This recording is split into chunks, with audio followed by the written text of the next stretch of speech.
Okay, so you want to own an ice skating rink. A gleaming white sheet of ice under bright lights. Kids in bright jackets gliding in slow circles. The scrape of blades. Hot chocolate steaming at the concession counter. A Zamboni gliding across the surface between sessions like something out of a small-town movie. That's the picture.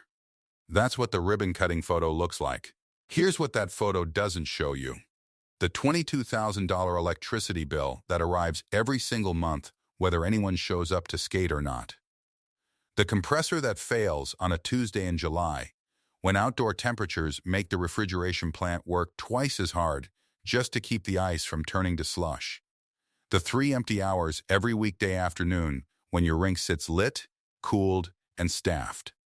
And completely empty.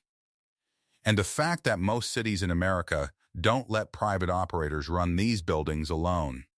Because for decades, the math simply didn't work without a government subsidizing the electric bill. Owning an ice rink is one of the most expensive ways to sell admission tickets in America. By the end of this, you'll understand exactly why and what it actually takes to make one profitable. Before the numbers, we need to define what we're actually talking about. Because ice rink covers several very different businesses. There's the outdoor seasonal rink, the kind that pops up in a town square for 3 winter months and disappears in spring. Cheap to build and cheap to run, but earning almost nothing outside of a short window. There's the synthetic ice rink, which uses a polymer surface instead of real ice, dramatically cheaper to install and maintain because it needs no refrigeration at all, but delivers a noticeably different skating experience that serious skaters and hockey players generally reject. There's the community or municipal rink, publicly owned and often deliberately run at a loss because the city considers it a public service rather than a business. And then there's the private indoor commercial rink, a year-round climate-controlled facility that has to cover its own refrigeration bill, its own staff, and its own debt entirely from ticket sales, rentals, and programming. This script focuses on that last category, the private indoor rink, because it's the version most people picture when they imagine actually owning one, and it's also the version where the economics get genuinely brutal. The building, the number that sets the ceiling on everything. Before you've frozen a single drop of water, you need a building. And ice rink construction is not cheap square footage. New construction alone typically runs between $250 and $400 per square foot, which for a standard single sheet of ice, roughly the size needed for recreational skating and youth hockey, puts a full ground-up build somewhere between $3.5 million and over $9 million once you include the land, structure, and site work. That number sounds almost unbelievable until you understand what's actually inside those walls. This isn't a gym with a rubber floor. It's a building engineered to maintain a precise, frozen surface 12 months a year in a room full of people generating body heat, regardless of what the outside temperature is doing. If a full ground-up build feels out of reach, there's a smaller path.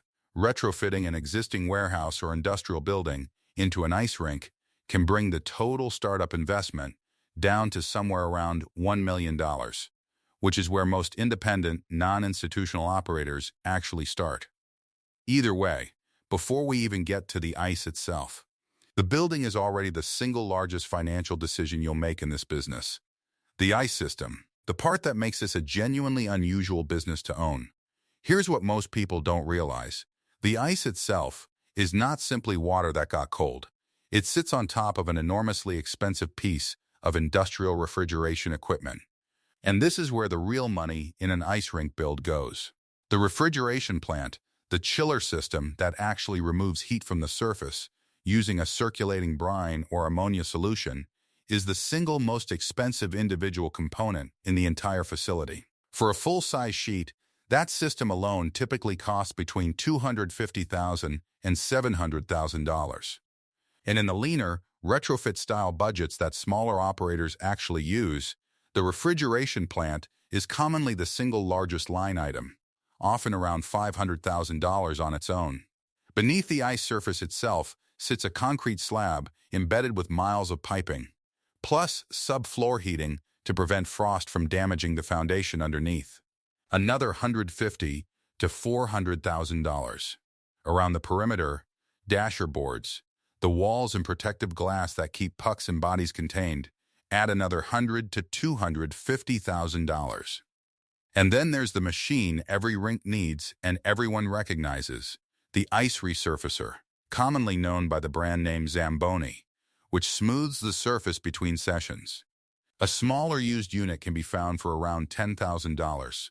A full-size new model can run as high as $250,000, with many operators budgeting around $150,000 for a solid mid-range machine. Add skate rental inventory, typically another $60,000 to $80,000, to stock a rental counter that can actually serve a crowd. And a realistic total capital investment for a leaner, retrofit-based indoor rink lands right around $1 million before a single admission ticket is sold. For a full ground-up institutional facility, that number climbs into the tens of millions. The operating costs, the bill that never freezes. Here is the single fact that defines this entire business more than any other. An ice rink's refrigeration system has to run every single day, all day, regardless of how many customers walk through the door. A single sheet of ice demands somewhere between $10,000 and $25,000 a month in electricity just for refrigeration and dehumidification. And that's before you've turned on a single light or heated a single lobby.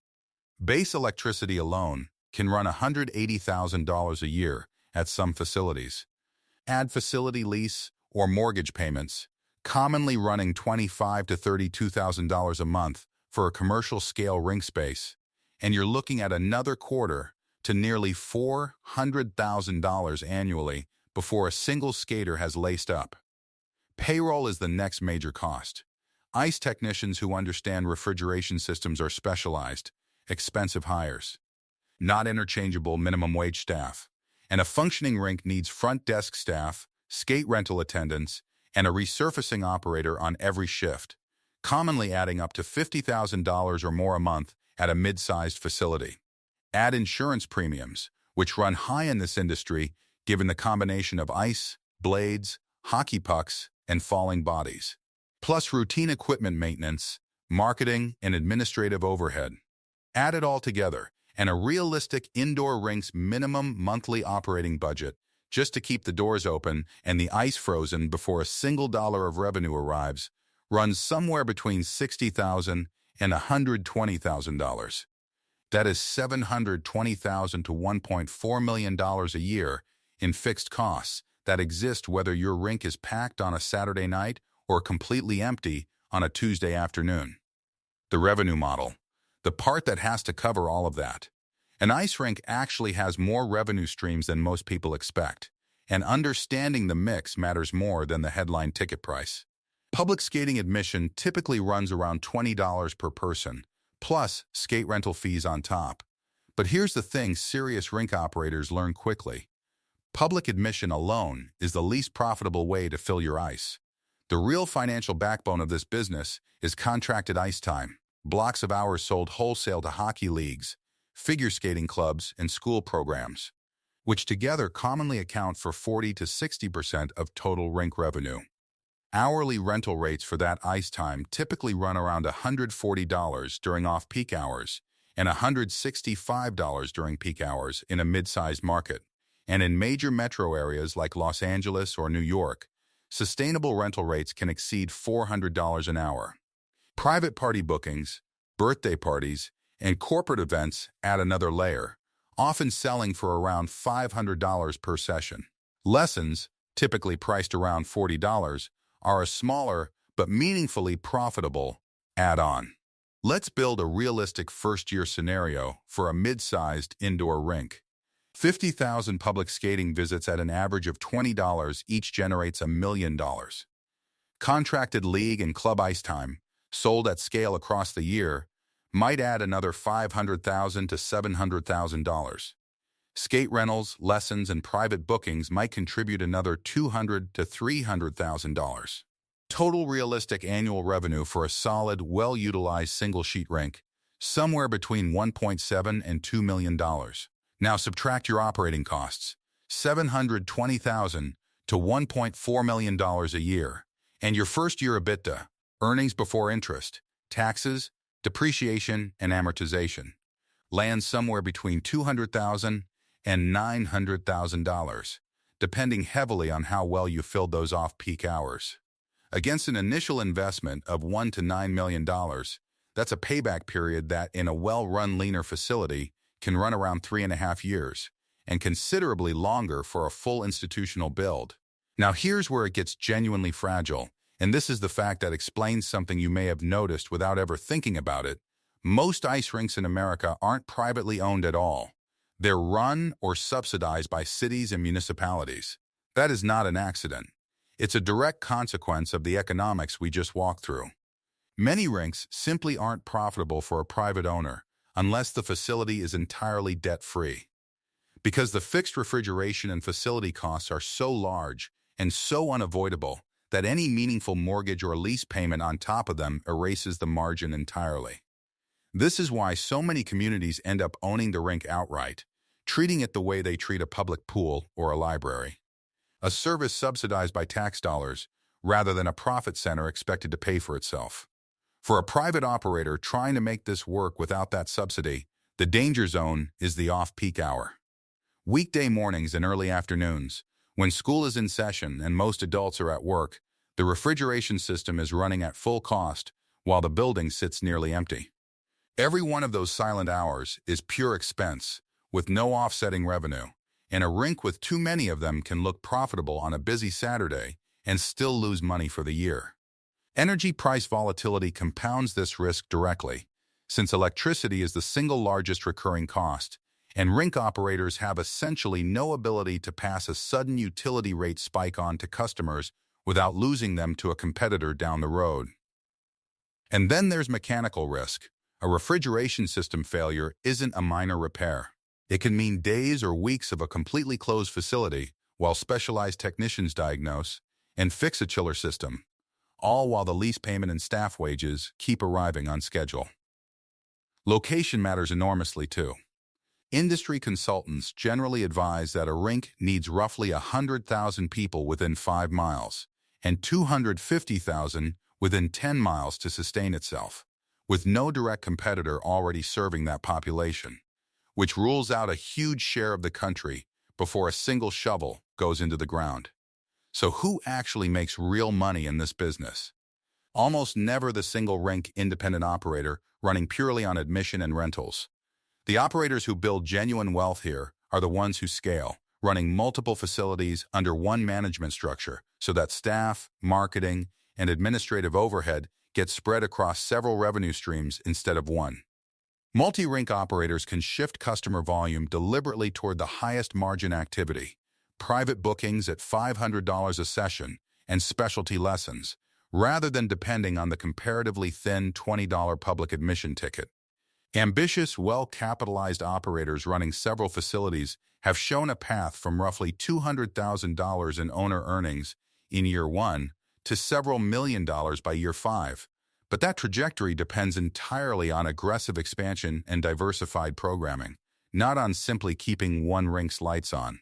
On the institutional end of the spectrum, large sports tourism facilities with 2 full-size sheets of ice, built specifically to host tournaments and draw traveling teams from out of town, run construction budgets of $37 to $46 million, an entirely different financial universe from the neighborhood rink. Funded by the promise of hotel stays and restaurant spending the events bring to a community rather than skate rental fees alone.